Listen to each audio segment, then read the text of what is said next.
Hey, if you want this video and you're about to launch your first webinar, here's three things. Listen, three things that you must do. And boy, do I got some horror stories for you, right? So my name is Darrell. I've helped countless people launch their webinars. And in the beginning, yes, in the beginning, I actually sit on the webinar with my clients. So these are the three things that you must do before you actually launch and show up for your webinar. Because if you do not do these things, especially if you're using Zoom, things can get out of hand. So the first thing that you must do when you're actually launching your webinar and setting it up, especially if you're using Zoom, right, is you want to make sure that the annotations are off. Right? So if you're anything like me, you like annotations, what the heck is that? So let me break it down in layman's terms. You know how if you I'm gonna take it back, y'all. So back in the day, we used to write on the notebooks and the textbooks when you was in school. You used to draw just little different things, right, that you weren't supposed to be drawing. But now, if you're using Zoom and you don't turn your annotations off, people can actually draw on your slides and your presentations, and this can get crazy. I had one client, we were actually doing a Zoom, and they did not turn the annotations off like I suggested. And let me tell you, people were drawing all types of things. I'm pretty sure you can guess what they were drawing on the screen, right? And if you don't turn the annotations off, you sometimes you can't get them to stop, right? Some people just don't pay attention.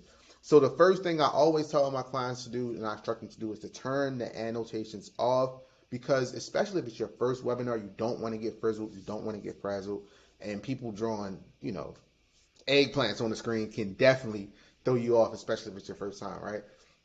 So the second thing that I instruct all my clients, I actually give them a video like, yo, you gotta do this, right? The second thing, and this is gonna get crazy. This one gonna get crazy. The second thing that I tell all my clients to do is to make sure that in the beginning, the client's video is off. I know it's super, super simple. You like, bro, like what? Yes, make sure that when a person actually comes into the room, their camera is off, right? There's a setting in Zoom where if a person pops into the room, the camera will automatically be on. That's a no-no. That is a no-no. And this is the reason, right? Oh man. So we've had, actually this has happened to us three times. Three times different people didn't follow the rules, and you can only imagine some of the things that we've saw. The first time happened, we've had a guy that was actually attending the webinar while he was on the toilet.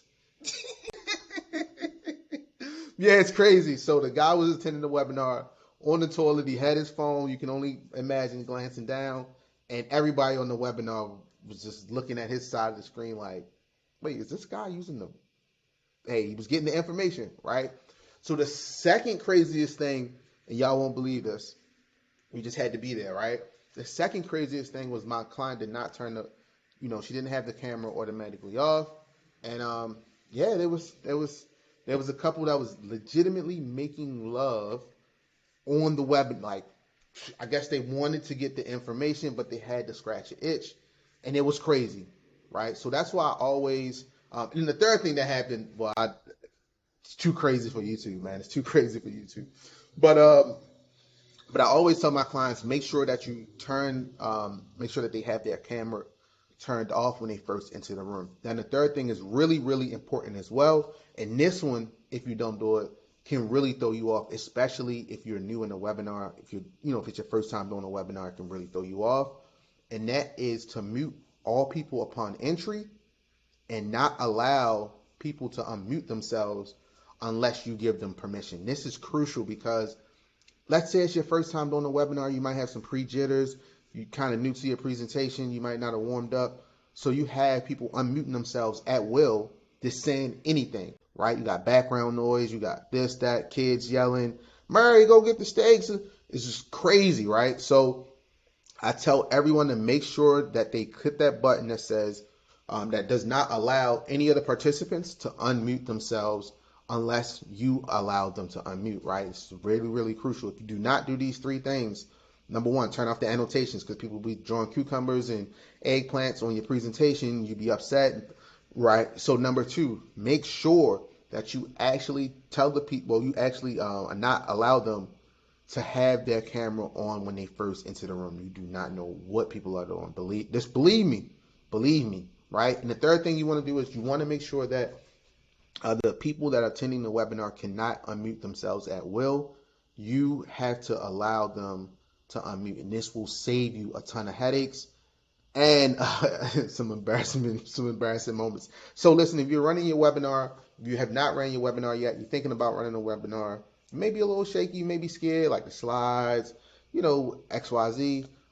There should be a link below. I want to invite you to actually pop on my webinar, right? Pop on my class, and we're going to break down how we run classes profitably and how you can do the same. So this is Darrell. I'm out. I'll see you the next one.